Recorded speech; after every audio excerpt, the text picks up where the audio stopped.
Saudara-saudari yang dikasihi Tuhan, refleksi kita kali ini diawali dengan pembacaan dari Injil Yohanes bab 5 ayat 1 sampai 18. Pada hari raya orang Yahudi, Yesus berangkat ke Yerusalem. Di Yerusalem dekat pintu gerbang domba ada sebuah kolam yang dalam bahasa Ibrani disebut Betesda. Ada 5 serambinya, dan di serambi-serambi itu berbaring sejumlah besar orang sakit, orang-orang buta, orang-orang timpang, dan orang-orang lumpuh yang menantikan goncangan air kolam itu. Sebab sewaktu-waktu turun malaikat Tuhan ke kolam itu dan menggoncangkan air itu. Barang siapa yang terdahulu masuk ke dalamnya sesudah goncangan air itu menjadi sembuh, apapun juga penyakitnya. Di situ ada seorang yang sudah 38 tahun lamanya sakit.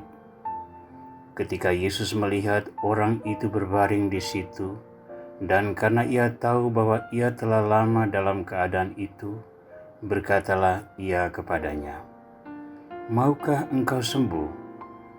Jawab orang sakit itu kepadanya, "Tuhan, tidak ada orang yang menurunkan aku ke dalam kolam itu apabila airnya mulai goncang, dan sementara aku menuju ke kolam itu, orang lain sudah turun mendahului aku."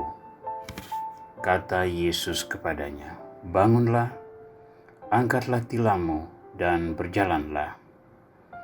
Dan pada saat itu juga sembuhlah orang itu.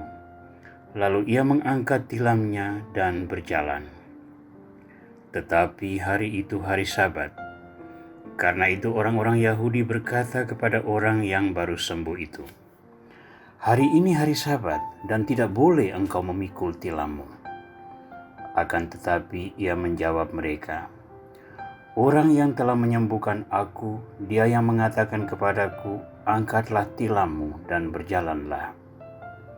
Mereka bertanya kepadanya, "Siapakah orang itu yang berkata kepadamu, 'Angkatlah tilammu dan berjalanlah'?" Tetapi orang yang baru sembuh itu tidak tahu siapa orang itu, sebab Yesus telah menghilang ke tengah-tengah orang banyak di tempat itu. Kemudian Yesus bertemu dengan dia di dalam bait Allah, lalu berkata kepadanya, "Engkau telah sembuh, jangan berbuat dosa lagi, supaya padamu jangan terjadi yang lebih buruk." Orang itu keluar lalu menceritakan kepada orang-orang Yahudi bahwa Yesuslah yang telah menyembuhkan dia.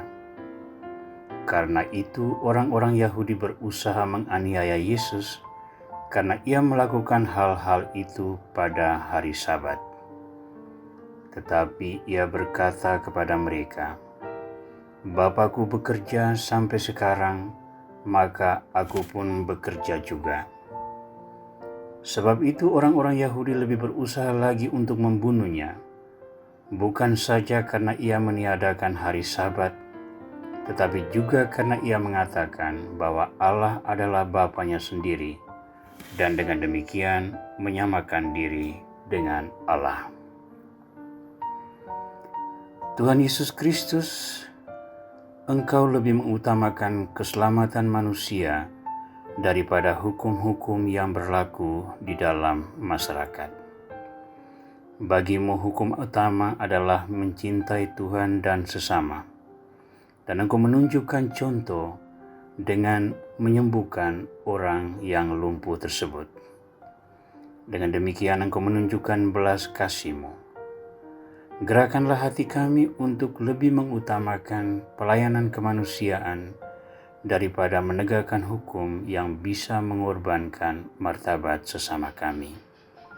Semoga kami tetap setia melayani Engkau dalam setiap detik kehidupan kami, di dalam diri sesama kami. Engkau ya Tuhan yang berkuasa bersama dengan Bapa dan Roh Kudus, kini dan sepanjang masa. Amin. Saudara, penyembuhan orang lumpuh di tepi kolam Betesda menjadi sebuah catatan istimewa yang praktis menampar muka orang-orang Yahudi yang sangat mengutamakan hukum dan aturan. Peristiwa penyembuhan itu terjadi pada hari Sabat, dan sebagai bukti kesembuhan, orang yang lumpuh itu disuruh berjalan sambil memikul tilamnya. Dengan demikian, Yesus secara terang-terangan menantang hukum yang sudah berlaku dan lebih mengutamakan penegakan martabat manusia. Mungkin kita bertanya, mengapa Yesus tidak bisa sedikit berkompromi untuk menyembuhkan orang itu tanpa harus menyuruh dia mengangkat tilamnya, sehingga tidak terjadi konflik dan perdebatan dengan orang-orang Yahudi? Namun bagi Yesus, setiap peristiwa hidup adalah pengajaran tentang belas kasih Tuhan. Bagi Kristus, hukum yang tidak melayani martabat manusia bukanlah hukum yang harus dipertahankan. Hukum haruslah mengarahkan orang untuk mengangkat harkat martabat manusia. Jika seseorang martabatnya direndahkan oleh sakit seperti itu, atau digenggam oleh dosa, dan kesembuhan untuk dia terjadi pada hari Sabat, atau pengampunan dosa-dosa dia terjadi pada hari tersebut, bagi Yesus yang lebih diutamakan adalah penegakan martabat manusia itu, pembebasan dia dari dosa, pencurahan belas kasih Tuhan, apapun bentuknya, walaupun itu berarti menantang privilege orang-orang Yahudi. Saudara, kita beradorasi di depan sakramen Maha Kudus yang sudah merupakan tanda belas kasih Tuhan kepada umat manusia. Korban salib Kristus terjadi sudah 2000 tahun yang lalu. Namun warisan rahmat tetap ada bersama kita hingga hari ini, antara lain dalam bentuk sakramen Maha Kudus ini. Di dalam penghormatan kepada sakramen Maha Kudus, kita terus-menerus mengagumi belas kasih Tuhan yang tak pernah berhenti. Dan belas kasih Tuhan ini menguduskan kita, menjernihkan hati nurani kita, sehingga mengendalikan diri kita untuk tidak terus-menerus melakukan kesalahan. Namun tantangan terbesar bagi kita adalah meneladani Kristus Yesus. Bagaimana membawa belas kasih Tuhan ini ke dalam kehidupan nyata sehingga menyentuh hati nurani dan menegakkan martabat sesama kita. Kita kembali ke peranan kita sebagai murid Kristus, instrumen keselamatan ilahi. Maka seperti Kristus, kita pun perlu berani untuk mengambil sikap. Kita membutuhkan aturan, kita membutuhkan penegakan prinsip-prinsip sosial. Namun semua itu harus dalam frame melayani kemanusiaan dan menegakkan martabat pribadi-pribadi sebagai ciptaan Tuhan menurut gambarannya sendiri yang dimuliakan. Maka semoga di dalam karya pelayanan kita lebih mengutamakan prinsip mengasihi Tuhan dan mengasihi sesama. Walaupun dengan itu kita menanggung risiko dilawan oleh banyak orang. Ingatlah bahwa pengudusan diri kita dalam adorasi di depan sakramen Maha Kudus adalah sebuah karunia sekaligus tanggung jawab. Tanggung jawab itulah yang mendorong kita untuk melayani sesama dengan menanggung risiko penolakan tersebut.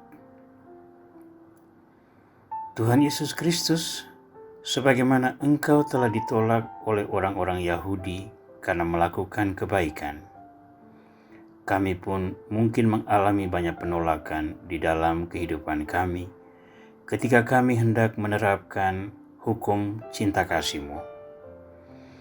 Maka kuatkanlah hati kami untuk tetap setia pada prinsip itu.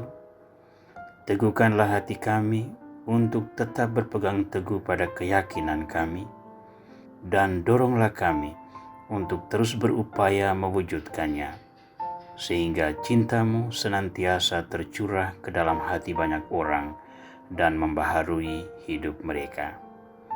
Jadikanlah hidup kami pujian bagi keagungan nama-Mu, kini dan sepanjang masa. Amin.